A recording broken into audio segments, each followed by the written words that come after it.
यह कहानी एक ऐसे लड़के की है जो अपने परिवार को पाने के लिए संघर्ष करता है। एक गांव में समीर नाम का एक 6 साल का लड़का रहता था।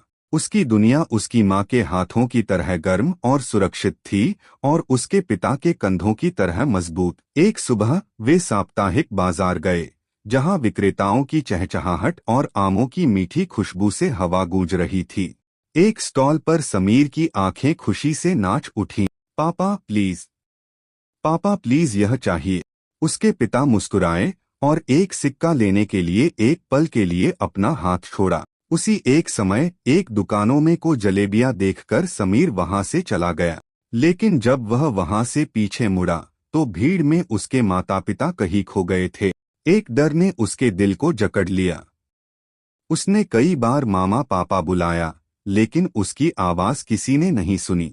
एक चालाक दुपट्टे वाले आदमी ने रोते हुए समीर को देखा। उस आदमी ने समीर का हाथ पकड़ते हुए कहा, लो लो छोटे, चॉकलेट लो, मैं तुम्हें घर ले चलता हूँ। लेकिन समीर काफी डरा हुआ था।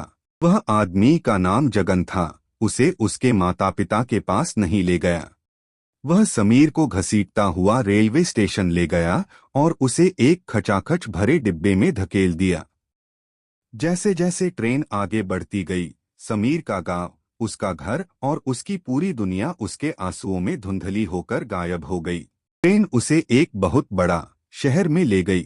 जगन ने उसे धूल भरे फुटपाथ पर खिलौने बेचने का काम करवाया। दिन लंबे थे, खाना कम था और रातें गहरे दर्दनाक अकेलेपन से भरी थीं। 5 साल बीत गए। समीर, जो अब जवान हो गया था, चालाक और तेज था। वह जगन से भाग गया था और अब स्टेशन के पास एक छोटी सी चाय की दुकान पर काम करता था। एक दिन एक परिवार चाय पीने के लिए रुका। उनका छोटा लड़का पास में एक खिलौने वाले को देखकर चिल्लाया, पापा प्लीज, पापा प्लीज।